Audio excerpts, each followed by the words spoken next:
বিএডে ভর্তি হওয়ার কারণে এমবিবি এলাকায় এখানে এসআর এডুকেশন নামে একটি ইনস্টিটিউট আছে, যেখানে কলকাতাতে ডিস্টেন্সে বিএডের কোর্স করার জন্য ভর্তি হয়। তো আমরা সবাই মিলে এখানে বিএড কোর্সের জন্য আমরা সবাই একসাথে গ্র্যাজুয়েশন কমপ্লিট করেছি, সবাই একই ফ্রেন্ড সার্কেল। তো সবাই মিলে এখানে ভর্তি হই।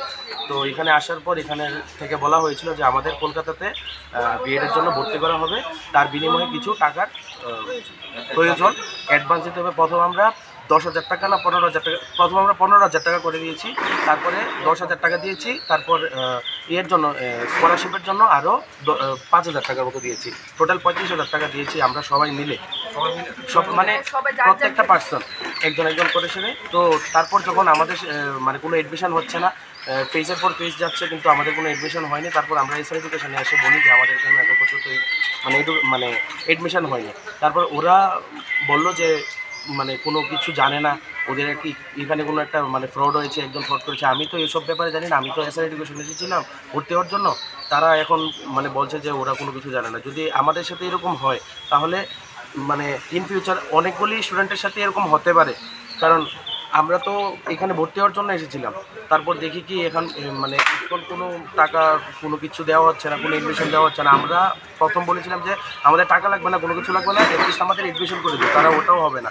তারপর আমরা বলেছি এক্ষণে তাহলে আমাদের টাকা ফেরত দিয়ে দিতে, কারণ আমাদের এই একটা লস, এই একটা লস মানে আর কিন্তু এরকম অনেকজন স্টুডেন্টের সাথে এরকম হতে পারে ইন ফিউচার। তাই আমরা মাননীয় মুখ্যমন্ত্রী এবং শিক্ষামন্ত্রীর কাছে আবেদন করছি যে এই বিষয়টা যাতে ভালো করে উনি দেখেন। এটা হচ্ছে এসআর এডুকেশন যাতে মানে বন্ধ করা হয়, এরকম ফ্রড যাতে সবার সাথে প্রতারণা যাতে না হয়। ওরা ওরা বিদ্যা ব্যবসা করছে, ওদের কথা বলতে গেলে ওরা বিদ্যা ব্যবসা করছে। আমাদের মতো সাধারণ মানুষ থেকে টাকা নিয়ে ওরা ফ্রড করছে, তারপর বলছে আমি কিছু জানি না। ওরা আমাদের কাছ থেকে টাকা নিয়েছে, আমাদেরকে এডমিশনও করায়নি, আমাদের বদরটাও লস হয়েছে, সব কিছু আমাদের চলে গেছে। এবং ওরা নিজে এখন বলছে ওরা জানে না, ওরা আমাদের টাকা ফেরত দিতে বাধ্য নয়।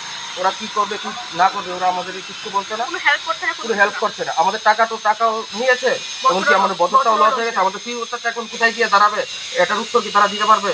আমি মাননীয় মুখ্যমন্ত্রী এবং শিক্ষামন্ত্রীর কাছে দৃষ্টি আকর্ষণ করে বলতে চাই যে এই বিষয়টা আপনি একটু কর্ণপাত করবেন এবং একটু বিশেষ নজরে এই বিষয়টাকে দেখবেন।